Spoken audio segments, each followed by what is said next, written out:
Hello guys, നമ്മൾ ഇന്നിവിടെ റെഡിയാക്കാൻ പോകുന്ന ഒരു യമ്മി ആയിട്ടുള്ളൊരു വെർമിസെല്ലി ഉപ്പുമാവാണ്. അതിനായിട്ട് ഒരു പാൻ വെച്ചിട്ട് അതിനകത്തോട്ട് എണ്ണയും കുറച്ച് നെയ്യും കൂടെ ആവശ്യത്തിന് മതി ഒന്ന് ആഡ് ചെയ്ത് കൊടുക്കുക. അതിനകത്തേക്ക് കടുക്, പച്ചമുളക് അരിഞ്ഞത്, നമ്മുടെ ഇഞ്ചി ചോപ്പ് ചെയ്തതും 2-3 കഷ്ണം വറ്റൽമുളകും കൂടെ ആഡ് ചെയ്യുക. അതിൻ്റെ കൂടെ തന്നെ നമുക്ക് വേണമെങ്കിൽ കാഷ്യൂ നട്ട്സ് ആഡ് ചെയ്യാം. ഇപ്പോൾ എനിക്കതില്ലാത്തത് കൊണ്ട് ഞാൻ കുറച്ച് ഉണക്കമുന്തിരിയാണ് എടുക്കുന്നത്. അതൊന്ന് ആയിട്ടിട്ട് ഒന്ന് ജസ്റ്റ് ഒന്ന് സോട്ട് ചെയ്ത് കൊടുക്കുക. അതിനകത്തൊന്ന് വഴന്ന് വരുന്നിടം വരെ ഒന്ന് സോട്ട് ചെയ്ത് കൊടുക്കാം.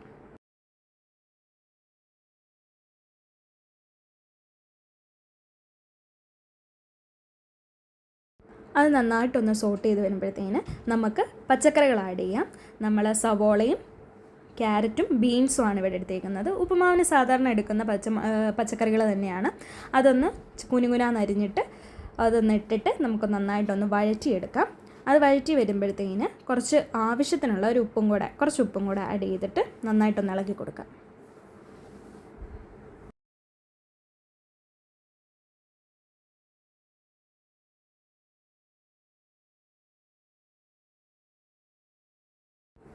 അത് നന്നായിട്ടൊന്ന് വഴന്ന് വരുമ്പോഴത്തേന് നമുക്ക് ഈ ഉപ്പുമാവിന് വേണ്ട ആവശ്യമായ വെള്ളം ചേർത്തിട്ട് നന്നായിട്ടൊന്ന് തിളയ്ക്കുന്നിടം വരെ നമുക്കൊന്ന് അടച്ചു വെച്ച് തിളപ്പിച്ചെടുക്കാം.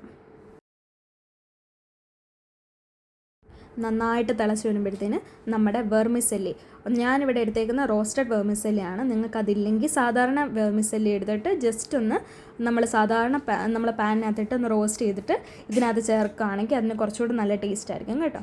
അപ്പോൾ അത് നന്നായിട്ട് റോസ്റ്റഡ് വെർമിസെല്ലി ഇട്ടിട്ട് നന്നായിട്ടൊന്ന് ഇളക്കുക. ഇടയ്ക്ക് ഒന്ന് ഉപ്പ് നോക്കുന്ന നല്ലത്. ഉപ്പ് ഇല്ലെങ്കിൽ ഇപ്പം വേണമെങ്കിൽ ചേർത്ത് കൊടുക്കാം കേട്ടോ. എന്നിട്ട് നന്നായിട്ട് അതൊന്ന് വേകുന്നിടം വരെ അടച്ച് വെച്ച് നമുക്കതൊന്ന് വേവിച്ചെടുക്കാം.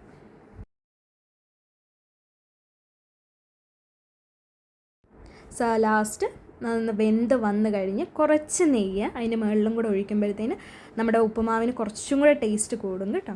അപ്പോൾ ലാസ്റ്റ് ഇതെല്ലാം റെഡി ആയി കഴിയുമ്പോഴത്തേന് നമുക്ക് യമ്മി ആയിട്ടുള്ളൊരു വെർമിസെല്ലി ഉപ്പുമാവ് തയ്യാറായിട്ടുണ്ട്.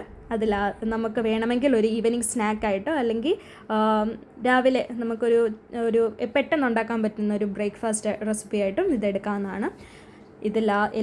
വീട്ടിലെല്ലാവരും കഴിച്ചു നോക്കി അടിപൊളിയാണെന്ന് പറഞ്ഞു കേട്ടോ. അപ്പോൾ എല്ലാവരും ഒന്ന് ട്രൈ ചെയ്ത് നോക്കാം. അപ്പോൾ ഇത്രയേ ഉള്ളൂ. ബൈ.